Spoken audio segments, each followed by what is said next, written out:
Pada musim panas, tahun 1992, seorang wanita bernama Karen dilaporkan hilang oleh suaminya, Chris. Chris memberitahu polisi, bahwa sebelumnya terjadi pertengkaran hebat antara dia dengan istrinya di rumah mereka. Setelah pertengkaran, dia melihat istrinya pergi ke arah toserba bernama Bay Forles, beberapa blok dari rumah mereka. Chris sebagai saksi terakhir memberikan informasi yang keliru pada polisi. Sedangkan TKP mengatakan semua kebenaran tentang hilangnya Karen. Bagaimana polisi bisa menyelesaikan kasus ini? Apa yang terjadi dengan Karen? Berikut adalah kasus misteri hilangnya Karen.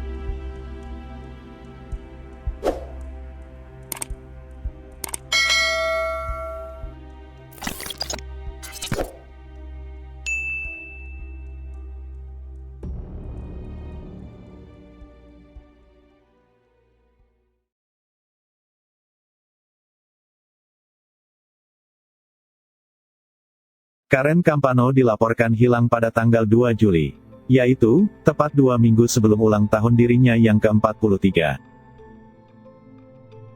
Suaminya yang bernama lengkap Christopher Campano, adalah orang yang melaporkan hilangnya Karen. Teman mereka banyak yang menilai bahwa mereka adalah pasangan yang aneh. Pada waktu pernikahan mereka, tahun 1989, Karen lebih tua 15 tahun daripada Chris. Bagi Karen itu adalah pernikahannya yang ketiga, karena dia telah menjadi janda 2 kali. Sedangkan bagi Chris itu adalah pernikahan pertamanya. Mereka berdua saling mengenal melalui temannya Karen. Dan tidak lama setelah mereka saling mengenal, mereka memutuskan untuk melanjutkan ke pelaminan. Chris bekerja sebagai supir truk di sebuah perusahaan konstruksi, yang terkadang menghabiskan waktunya sesekali di penjara karena kedapatan mencuri hal-hal yang sepele, seperti makanan dan minuman. Dan belakangan ini, dia juga sering minum dan menggunakan narkoba. Karen mengetahui perbuatan buruk suaminya, dan mereka sering bertengkar karena itu. Sedangkan Karen adalah penghasil utama untuk memenuhi kebutuhan mereka. Dia bekerja sebagai bill kolektor atau penagih tagihan di sebuah perusahaan bernama Credit Adjustment Company. Berjalan hampir 4 tahun usia pernikahannya, belum juga tiba kehadiran seorang anak. Entah itu karena sebuah alasan atau yang lainnya. Karena Karen sendiri memiliki 1 anak dari pernikahan pertamanya, dan dari suaminya yang kedua dia memiliki 2 orang anak. Ketiga anaknya menjadi hak asuhnya, dan mereka tinggal di New York bersama ibunya Karen. Pada tanggal 1 Juli, Karen baru tiba di rumahnya di Oklahoma. Dia baru saja pulang dari New York, mengunjungi ibu dan anak-anaknya. Sesampainya rumah, Karen mendapati Chris sedang menggunakan narkoba. Karen marah padanya, dan hal itulah yang menyebabkan pertengkaran di rumah mereka, sampai tetangga mendengar suara mereka yang berteriak-teriak.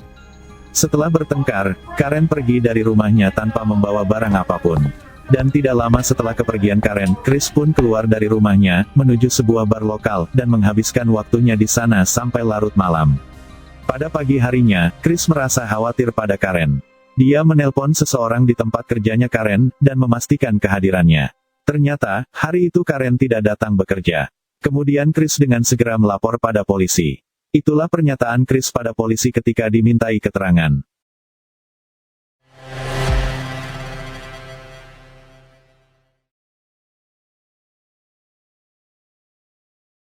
Walaupun begitu, polisi tidak terlalu ceroboh dalam mengambil tindakan. Polisi meminta Chris untuk menggeledah seisi rumahnya, untuk mencari petunjuk lebih lanjut. Awalnya polisi hanya sekedar mencari petunjuk, tapi kemudian berubah menjadi kecurigaan adanya tindakan licik dari Chris. Beberapa poin yang mendatangkan kecurigaan polisi adalah: pertama, barang-barang milik Karen seperti make-up dan pakaiannya masih tersimpan rapi di tempatnya, dan Chris memberitahu polisi bahwa dia melihat Karen pergi dari rumahnya setelah bertengkar tanpa membawa barang apapun miliknya. Lalu mengapa Chris langsung melapor pada polisi soal hilangnya Karen? Karena normalnya, jika seseorang berada dalam posisi Chris, maka akan menanyakan keberadaan Karen pada orang-orang yang kenal pada Karen, karena khawatir Karen tidak betah berada di rumah malam itu, dan memutuskan menginap di rumah kenalannya. Kedua, Chris mengatakan pada polisi, bahwa beberapa hari sebelum Karen menghilang, ada orang yang menerobos masuk ke dalam rumahnya, dan beberapa barang ditemukan hilang. Padahal, jika melihat kondisi rumahnya, tidak ditemukan tanda-tanda pembobolan rumah dan barang-barang berharga masih ada di rumah, sedangkan barang yang hilang adalah kabel telepon rumah, 1 spray dan beberapa perhiasan milik Karen. Ketiga, di bawah ranjang yang spraynya hilang, terdapat satu kantong plastik hitam berisikan kain. Dan setelah kantong tersebut diangkat, terlihat karpet yang berwarna krim berubah warna menjadi berwarna coklat kehitaman dan masih basah. Polisi mencurigai bahwa itu adalah darah, maka dengan segera polisi mengambil hemastix dan melakukan tes untuk memastikannya. Hemastix adalah suatu potongan yang terbuat dari plastik, yang mana salah satu ujungnya dilapisi zat kimia bernama tetrametilbenzidin, TMB, yang memiliki rumusan kimia C16H20N2. TMB ini akan bereaksi ketika bertemu dengan hemoglobin, Hb. Maka pada saat darah bereaksi dengannya, warna hemastix yang dilapisi TMB akan berubah menjadi warna hijau gelap. Cara melakukan tesnya sangat sederhana. Pertama, jika darahnya masih basah, ambil alat untuk swab yang steril, oleskan pada sesuatu yang dicurigai darah, kemudian basahi alat swab dengan air sedikit saja untuk mempercepat proses penyerapan. Lalu oleskan pada hemastix. Hasil yang positif akan menimbulkan warna hijau kehitaman. Jika darahnya kering, ambil alat swab, basahi dengan air steril terlebih dahulu alat swab, kemudian oleskan pada sesuatu yang dicurigai darah, sampai diyakini darah menempel pada alat swab. Lalu oleskan pada hemastix. Setelah dilakukan tes, ternyata noda tersebut adalah darah. Walaupun begitu, belum diketahui milik siapakah darah tersebut. Polisi dengan tegas meminta Chris untuk memotong bagian karpet yang terdapat noda darah tersebut untuk diperiksa di lab forensik lebih lanjut. Maka dilakukanlah outerloni test untuk mengetahui apakah darah itu milik manusia atau bukan. Dan ternyata, itu adalah darah manusia, walaupun belum diketahui milik siapakah darah itu. Karena polisi tidak memiliki sampel DNA Karen, maka polisi tidak bisa mencocokkan darah tersebut dengan DNA Karen. Kecurigaan polisi semakin kuat. Polisi mencurigai Chris telah melukai atau membunuh Karen. Dan Chris mengetahui informasi lebih tentang hilangnya Karen, namun bungkam. Tanpa ditemukannya tubuh Karen, polisi hanya bisa menggali informasi melalui TKP. Beberapa hari berikutnya, polisi mendapatkan informasi dari sebuah toko pergadaian bahwa tepat pada tanggal 2 Juli di mana Chris melaporkan hilangnya Karen, Chris menggadaikan beberapa perhiasan milik Karen. Ini tentu merupakan sebuah jalan pintu masuk untuk melakukan investigasi lebih terhadap Chris. Polisi meminta Chris untuk ikut ke kantor polisi untuk kemudian diinterogasi. Polisi juga meminta seorang bartender bar lokal yang berjaga pada malam tanggal 1 Juli untuk memastikan alibi Chris. Hasil interogasinya sangat sesuai dengan sangkaan polisi. Ternyata, bartender mengatakan dia tidak melihat sama sekali Chris pada malam tanggal 1 Juli. Sedangkan Chris, walaupun sudah disudutkan polisi dengan beberapa pertanyaan, Chris tetap bungkam dan mengaku bahwa apa yang diceritakannya pada polisi itu benar, dan dia mengaku tidak melakukan apapun pada Karen. Kekesalan polisi terhadap Chris semakin memuncak. Akhirnya Chris dipaksa untuk mengosongkan rumahnya dalam beberapa hari. Untuk sekali lagi dilakukan pemeriksaan TKP secara keseluruhan dengan segala persiapan. Beberapa hari kemudian, polisi datang dengan tim forensik bagian pemeriksa TKP dan ahli blood spatter, yaitu tim forensik yang ahli dalam membaca jejak darah. Dengan membaca jejak darah di TKP, mereka bisa dengan mudah menyimpulkan apa yang terjadi di TKP secara keseluruhan. Mereka berencana melakukan tes luminol pada seisi rumah, jadi mereka harus menunggu datangnya malam karena semakin gelapnya ruangan, tes luminol akan terlihat lebih jelas.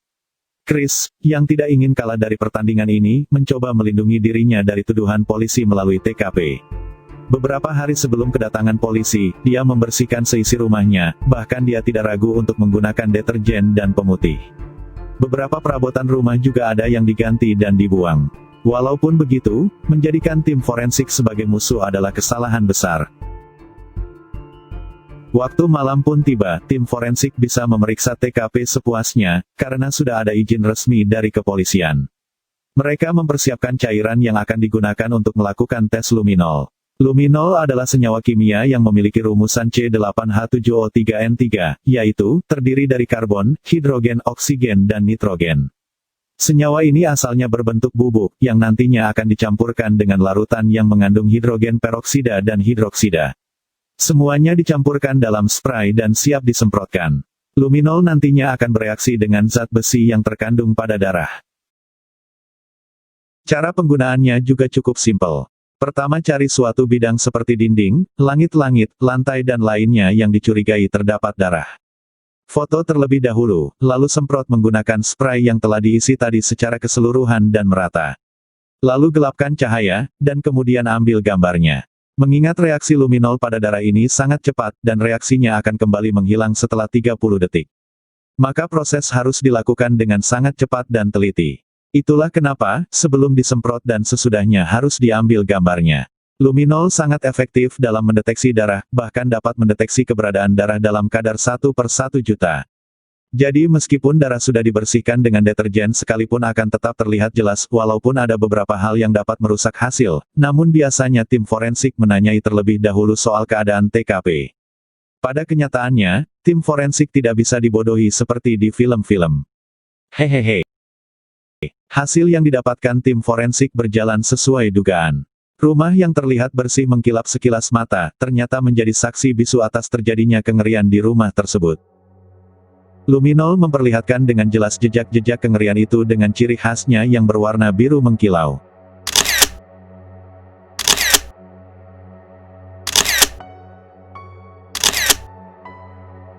Terlihat di langit-langit kamar Karen, sekurang-kurangnya ditemukan 2 cipratan darah yang diberi istilah case of blood.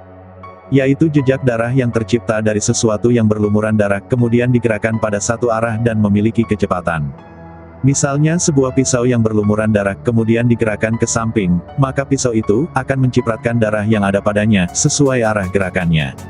Di beberapa bagian dinding dan karpet kamar juga ditemukan jejak darah, yang sudah dibilas dengan deterjen dan pemutih sehingga jejaknya terlihat bekas gosokan. Jejak itu kemungkinan besar adalah impact blood, yaitu jejak darah yang tercipta dari sesuatu yang berlumuran darah, kemudian ditubruk dengan sesuatu, sehingga darah terciprat ke segala arah.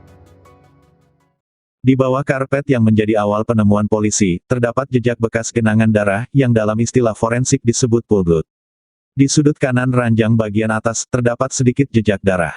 Diduga kamar itu menjadi awal TKP. Penelusuran dilanjutkan ke setiap sudut rumah.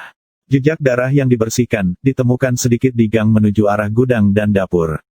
Di pintu gudang, juga ditemukan jejak yang cukup banyak. Di sepanjang lantai dapur menuju keluar rumah terlihat jejak darah memanjang sampai pintu belakang yang ada di dapur dan juga tangga di luar pintu dapur.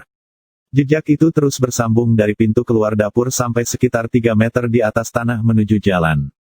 Tes luminol, kini telah mewujudkan apa yang dikhawatirkan polisi selama ini.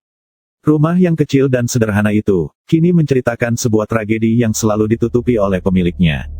Dengan membaca jejak darah yang terlihat di TKP, ahli blood spatter menyimpulkan bahwa seseorang telah dibunuh di kamar Karen menggunakan benda tumpul sekurang-kurangnya 3 kali, dan pada saat terjatuh, kepala korban menimpa ujung ranjang bawah. Lalu kemudian, seseorang itu dibiarkan selama beberapa jam di kamar tersebut. Case of blood, pool blood dan impact blood yang ditemukan di kamar, adalah alasan dihasilkannya kesimpulan ini. Kemudian, karena tidak ada jejak transfer blood di lantai kamar sampai lantai dapur, kemungkinan tubuh korban digotong dari kamar dengan cara menyamping sampai dapur. Ini mengambil kesimpulan dari jejak darah yang ditemukan di lorong menuju gudang dan dapur dan darah di pintu dapur. Dari dapur, kemudian tubuh korban digusur menuju halaman belakang lewat pintu belakang yang ada di dapur sesuai jejak transfer blood yang ditemukan. Polisi menduga berat bahwa jejak darah itu berasal dari Karen, dan Chris lah pembunuhnya. Meski begitu, polisi sulit untuk mencocokkan DNA korban, karena tidak ada sampel DNA-nya. Jika saja kedua orang tua korban masih hidup, masih bisa mencocokkan DNA melalui mereka, namun sayang, ayah korban sudah lama meninggal. Mereka harus meminta bantuan FBI untuk penanganan DNA. Namun sebelum itu, polisi harus meyakinkan FBI terlebih dahulu, bahwa ini berkaitan dengan kasus pembunuhan, bukan sekedar isu atau dugaan. Polisi melakukan satu lagi tes yang disebut measurement test atau tes kadar atau takaran. Darah pool blood yang ditemukan di karpet menjadi patokannya. Apakah seseorang akan meninggal jika kehilangan darah sebanyak yang ditemukan di karpet kamar korban? Tim forensik mencari sebuah karpet dengan ketebalan dan bahan yang sama dengan karpet tersebut, lalu menuangkan darah pada karpet itu sampai ukuran dan warnanya serupa dengan karpet di TKP. Dan ternyata untuk menciptakan pool blood sebanyak itu, dibutuhkan 1.300 sampai 1.400 cm3 darah. Dan ahli forensik menyatakan, bahwa tidak akan ada satu orang pun yang akan bertahan hidup setelah kehilangan darah sebanyak itu. Karena itu melebihi 40% dari darah yang ada pada seseorang. Seseorang akan masih bisa bertahan hidup setelah kehilangan 30-40% darah tubuhnya. Itu pun akan sangat berbahaya dampaknya. Seperti kesulitan bernapas, berkeringat, pucat, tidak bisa bergerak, detak jantung menjadi cepat dan pingsan. Akhirnya mereka dapat meyakinkan FBI untuk melakukan analisa DNA. Tes yang digunakan adalah RFLP. FBI mengambil sampel darah ibu, kedua saudara, dan ketiga anak Karen serta mantan suami pertama Karen untuk dijadikan perbandingan pada DNA yang dicurigai Karen. FBI bagian analisa DNA, mengeluarkan hasil tes bahwa DNA yang ditemukan di TKP adalah benar milik Karen, karena DNA-nya cocok dengan DNA ibu dan juga anak-anaknya. 8 bulan dari waktu kejadian sudah berlalu. Polisi sudah berusaha semaksimal mungkin dalam mengumpulkan bukti. Walaupun senjata pembunuh dan tubuh Karen belum ditemukan, setidaknya polisi bisa memastikan bahwa darah yang ditemukan di TKP adalah milik Karen, dan Karen akan meninggal setelah kehilangan darah sebanyak itu. Dengan bukti luminol, polisi juga bisa merekonstruksi apa yang dilakukan oleh Chris terhadap Karen. Akhirnya, sidang pun berlangsung dengan bukti seadanya. Meskipun sang prosekutor tidak cukup yakin akan memenangkan pertandingan karena beberapa barang bukti masih dalam tahap pencarian, tapi sang prosekutor bersikukuh untuk mengadakan sidang di pengadilan. Setidaknya sidang akan ditangguhkan oleh hakim, sampai barang bukti ditemukan. Orang-orang di pihak penuntut sangat khawatir, kasus ini akan terabaikan, karena belum menemukan sebagian barang bukti. Mereka sangat yakin bahwasannya Chris telah membunuh Karen dan kemudian membuang mayatnya ke tempat antah berantah. Dan sesuai dugaan, sidang pun akhirnya ditangguhkan oleh hakim. Apa yang dinamakan usaha tidak pernah berbohong dengan hasilnya. Sebesar apa usahanya, itulah hasilnya. Begitulah ucapan pepatah. 1,5 tahun setelah laporan kehilangan, akhirnya polisi menemukan Karen Campano.